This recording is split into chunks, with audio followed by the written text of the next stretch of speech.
Good evening and welcome to the Small Business Forum. Our topic tonight is access to capital.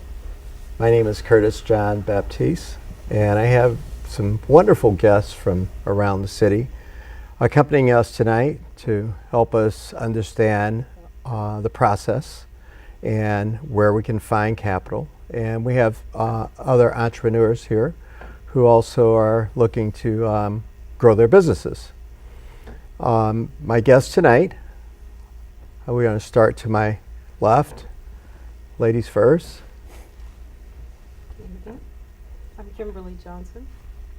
Excellent. Thanks for coming. Hi, I'm Larry Minutello. Very good, Larry. Thank you. Dwayne Hirsch. I'm Chuck Korsch. Excellent. Excellent. And I'm honored to be the host here tonight, especially because I'm amongst friends. Does it mean that I have the resources that I'm looking for? Not yet.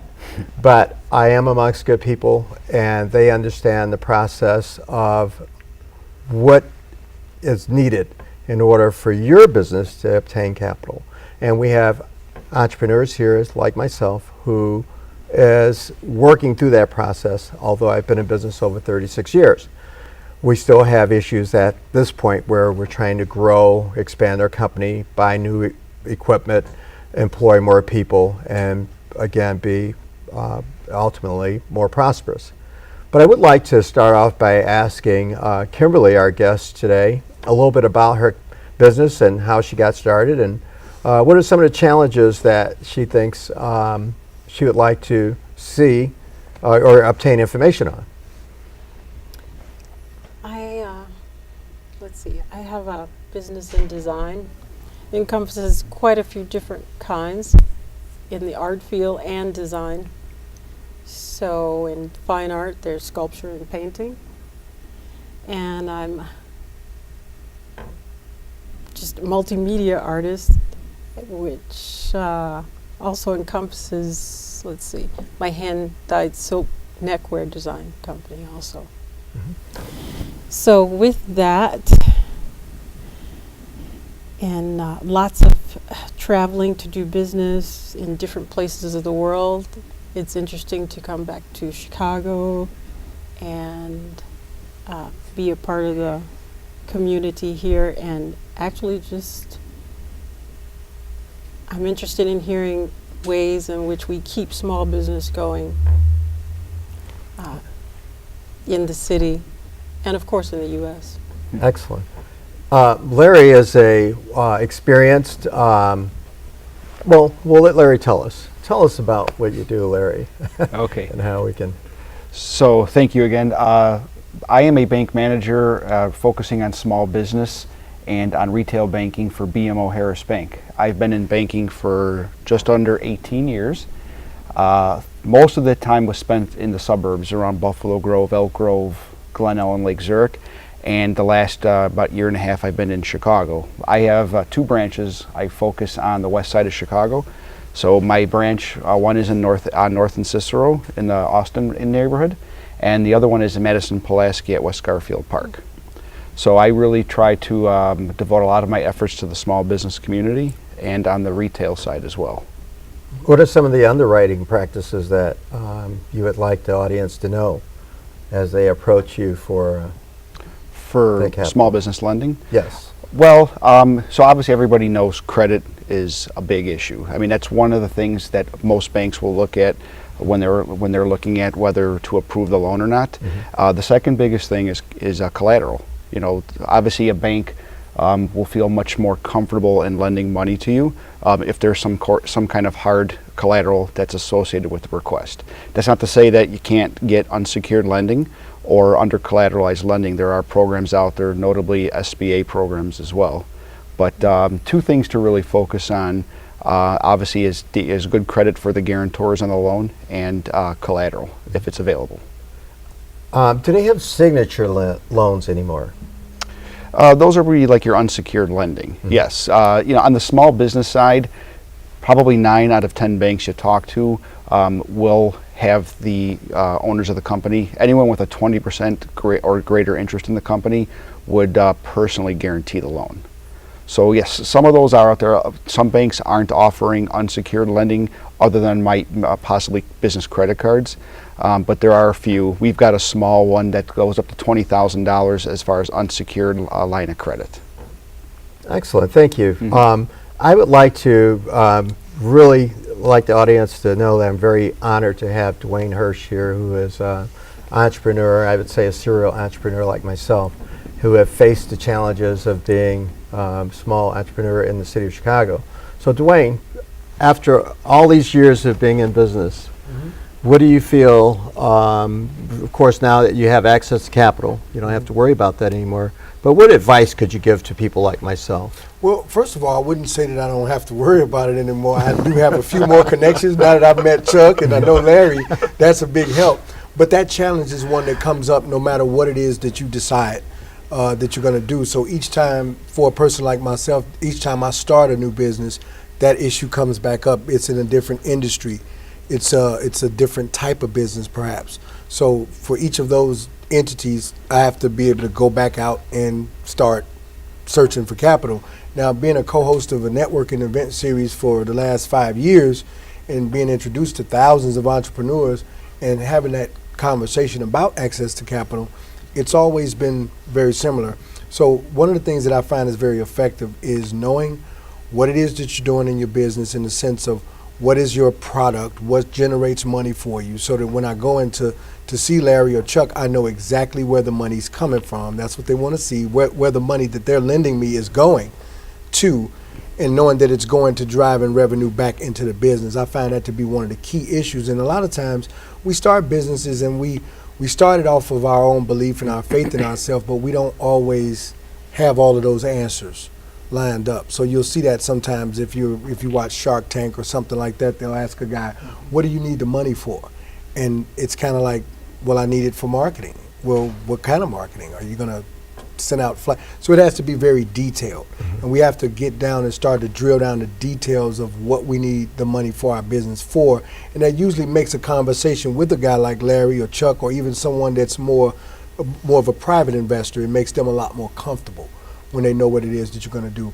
A lot of times the access to capital we need, it exists in our families. It might be friends and folks that we've done business with over time, but even still they want to know exactly what are you going to do with my money and when can I get it back? What terms are you requesting it on? Excellent, excellent. Chuck, I need my audience to know that Chuck is not only a good friend, we've worked together, I'd say 7 years. Yes. And every time we've had an opportunity to work together, it's always been a pleasurable moment. So Chuck, I'm honored to have you here. And please tell us the underwriting principles that your company has and how is it that you're able to help small businesses? Sure. First, I want to thank you for inviting me. Thank you. It was very nice of you. Yes. So, we're a factoring company that basically does something called accounts receivable financing and purchase order financing for companies that have a challenge in obtaining conventional bank financing. So, hopefully they've gone to a bank and the bank has told them what to look for, okay, and they just couldn't come up with what they really need. Either a bad credit score, either their financial statement is showing losses, they might have a deficit net worth, okay, they might have various other problems that a bank would take a pass. So they come to us and we're not concerned about credit scores on an individual. We know for the most part that individual might be having a challenge with his credit or else he wouldn't be coming to us, okay? He might be a new company that just started out, okay? He might be showing losses. We're not crazy about continuation of losses. We'd like to see him be profitable sooner or later. But our emphasis falls on who does he sell to, because we are an accounts receivable lender. So we finance business to business, and the receivable is the most important thing to us. So that small company, okay, who happens to make cups and maybe sells them to Walgreens, okay, we feel very comfortable with a company like Walgreens. Or for that matter, most companies out there, we do a limited credit check on to make sure that they're going to pay. So they generate an invoice, and we advance generally 80% on the face value of that invoice, and we give them that money. That money is used for working capital, and they can apply it whichever way they want, okay? It's up to them. We trust them. The money comes back to us. We get 100% of the proceeds. We owe the borrower back 20%, less a factoring fee, which generally runs 3 or 4 percentage points, depending on the situation. We create what's known as a revolving line of credit. So there's some dollar out there that they can go up to. And we don't mind increasing that on a going forward basis as long as they continue to generate sales. The dollar amount of the line of credit doesn't mean anything unless they have the receivables to support it.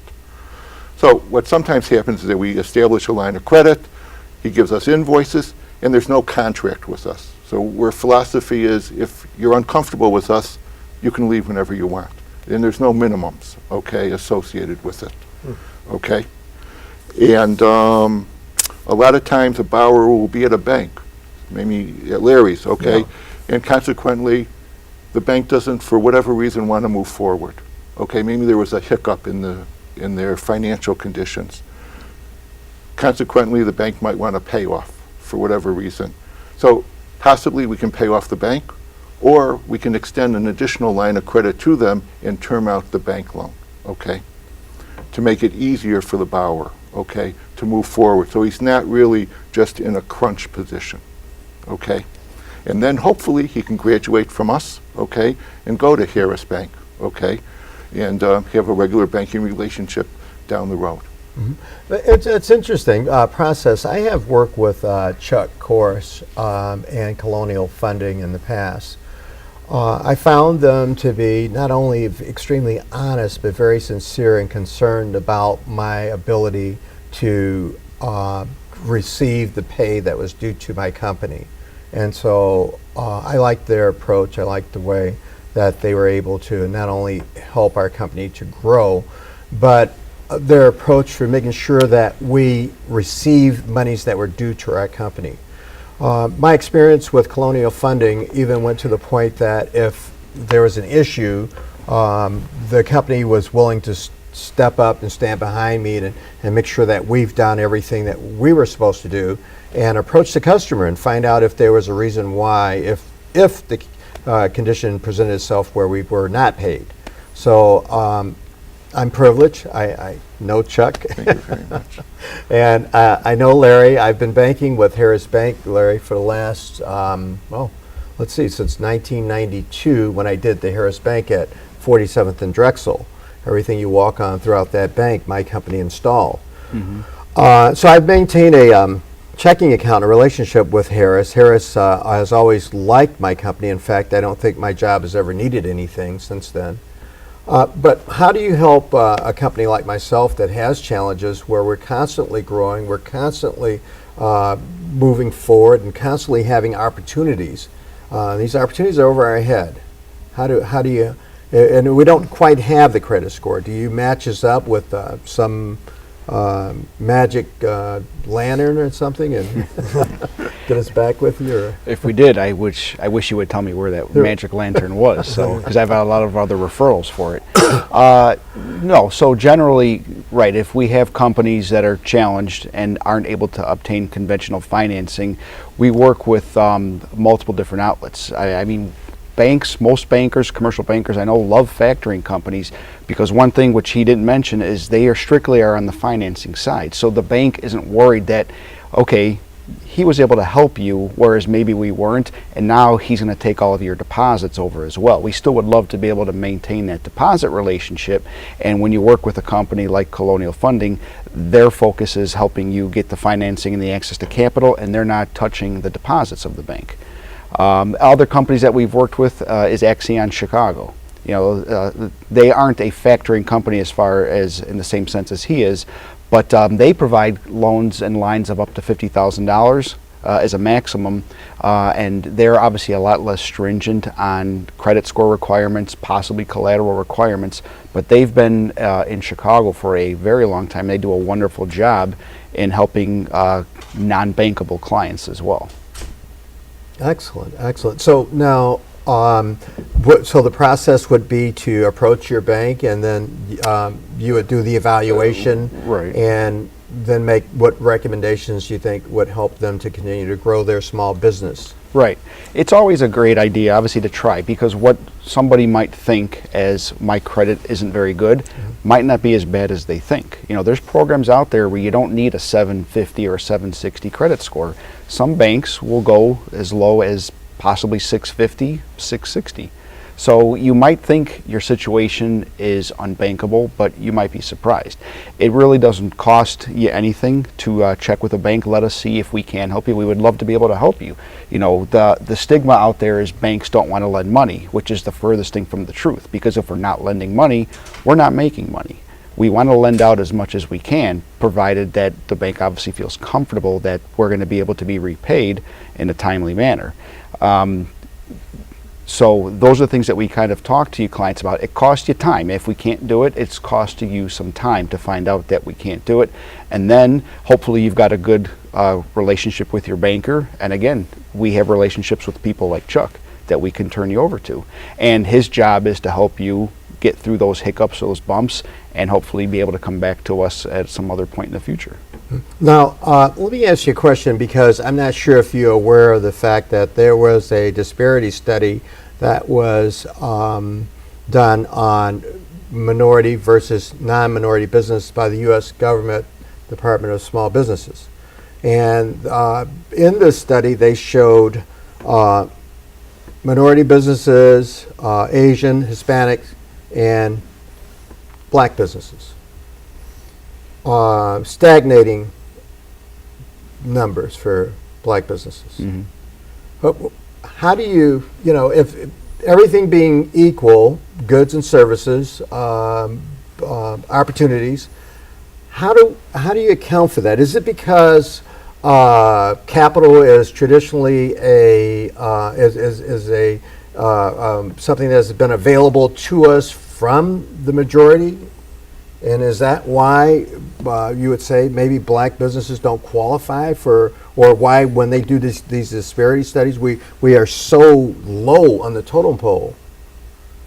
I haven't seen the study. I mean, one of the reasons I could possibly speculate is a lot of the banks maybe haven't done as good of a job as they could in prospecting and soliciting in those areas, which is something I'm definitely doing a lot more of in the two areas that I serve. Obviously, West Garfield Park and the Austin branch are predominantly African American communities, and I'm really getting out there in those communities as far as, you know, knocking on doors, just walking the streets, knocking on doors, and talking with community organizations on how we can help. We're trying to do a lot of financial literacy programs as well, stuff like this, but as well as on the retail side for homeowners or people that would like to be homeowners, on what are some of the things you could do to prepare yourself to borrow money to buy a house, to buy a car. So that would be one thing I would speculate on, but I haven't seen or been able to delve into that study that you were referring to.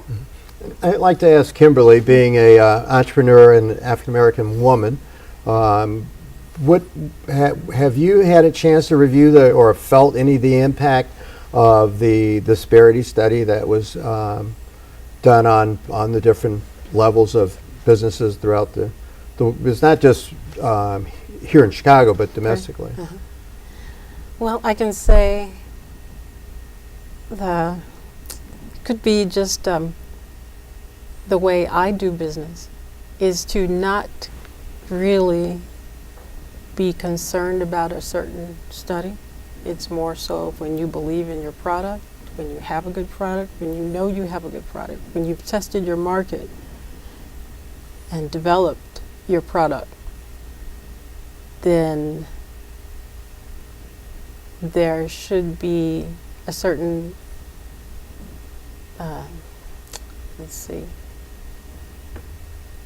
just a notion that product is well where you stand. Now, and not so much on a large scale. You come from a family of entrepreneurs. Yes.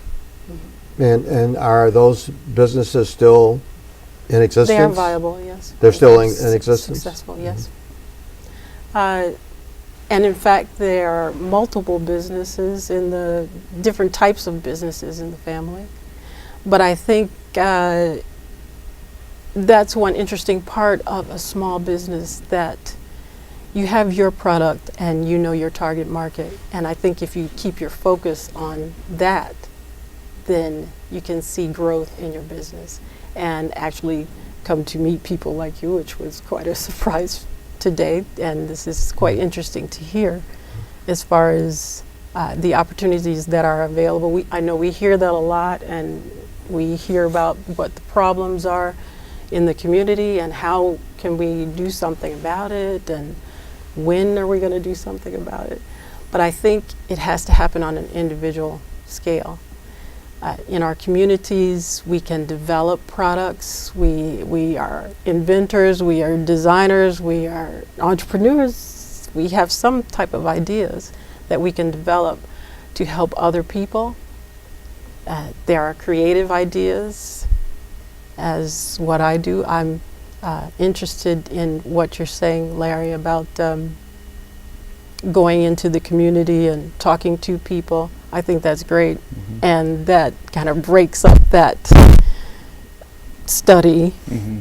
of, and without you even knowing about it. Right. It breaks the mold of that. And that's what I guess I'm getting at, is that that's very helpful, because we have to work on an individual scale. Right. Thank you. Dwayne, we talk all the time, and one of the things we do is we share positive information every morning to set our days. And it's very important to have that I want to say that mentor. I could call Chuck, he would answer the phone and always have something great to tell me. Larry, I haven't bugged you yet, but it's coming.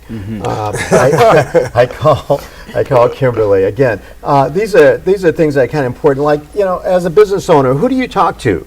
Yeah, I have one person that I refer to. I have more than one mentor, first of all, but there's a particular individual. I never name him. No one really knows who he is. He's like my secret weapon. But when I meet with him, he gives me. He watches the things that I do on Facebook, for instance, and how I promote myself. He watches the events that I have and different things like that. And what he does is he gives me the tough love truth when we sit down and we meet, and he says, hey, you're doing well on this. Hey, dial back on that a little bit. Start to study this information. This is what's going on, because he's very savvy with the markets and what's going on with all these new different things with companies in the marketplace, what these different things mean. We talk a lot about cyber currency, for instance, Bitcoin. So we're putting together some things to make sure that the community understands the pending emergence of cyber currency as a legitimate way of doing business, which I believe that is going to happen. So that's what my mentor on that level does for me. Others, like folks like Larry, Mike Cavanaugh, and other people that some of which and folks in other parts of the country, is just being able to call somebody and say, hey, I got this issue. What do you think? How do you think I can handle that? Or just the conversations. We learn from the conversations that we have with one another. And I think that, to Kimberly's point, one of the things that we do that numbers don't always tell us in studies and different things that come out is that the disparity is not necessarily in the same way that we look at redlining, for instance, what banks used to do in the 70s and 80s. That was a very popular or common thing to talk about redlining. And we know that that's outlawed and such. And it's not that they don't do that to some degree, but at the same time, there's a disparity in terms of what we know about business and how we approach the lender when we come in the door. So do we have, if I'm coming to Chuck and I'm dealing with receivables, I have to know exactly what my receivables are. I have to know when I'm due to get them. Is it a net 30, a net 60, a net 90? What is it? How that might affect, it might even be a net 15. That might affect his rate a little bit if the terms are shorter on the money.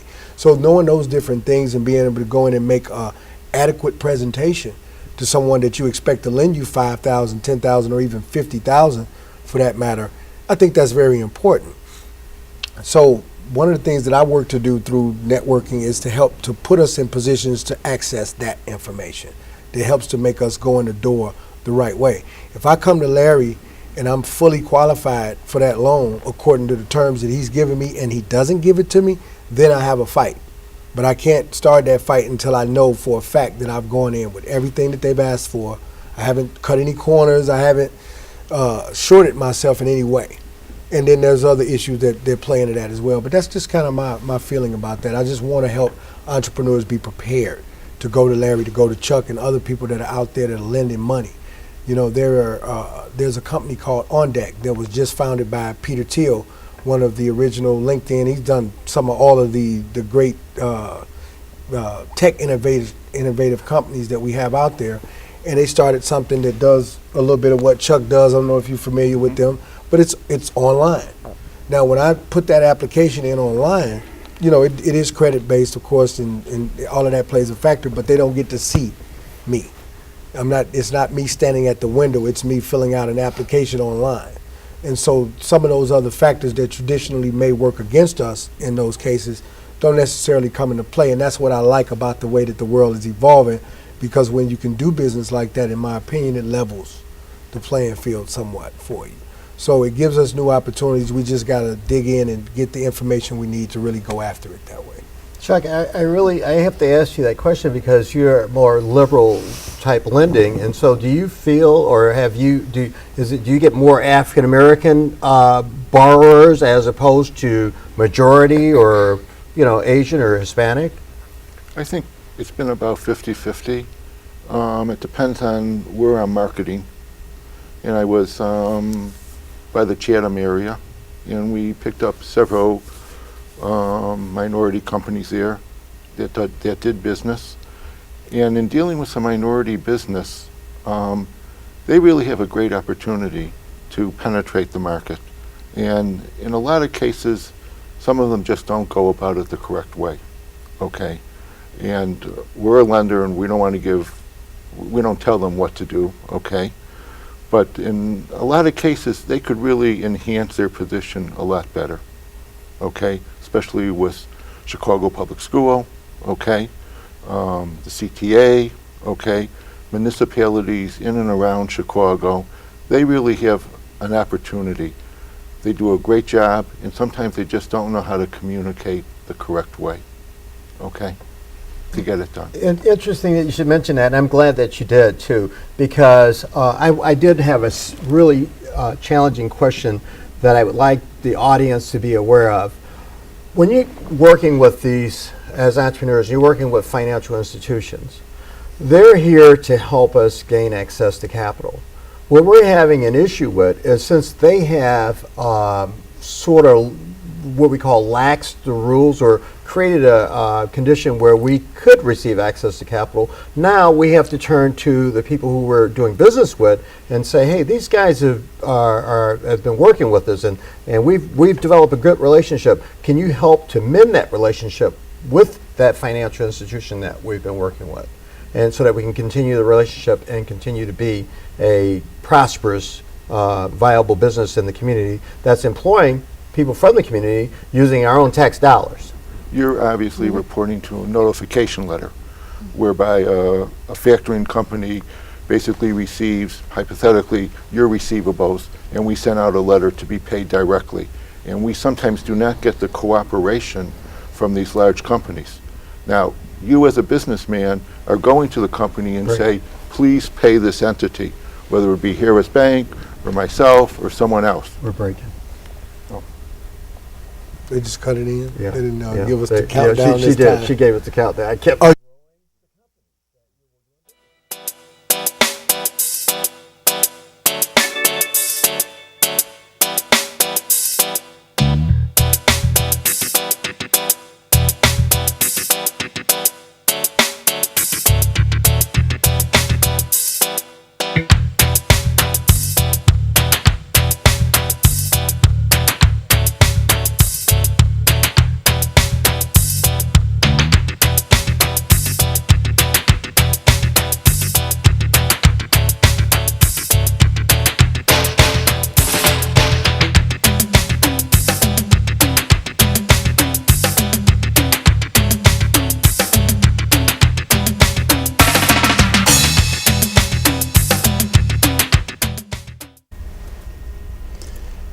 Welcome back to this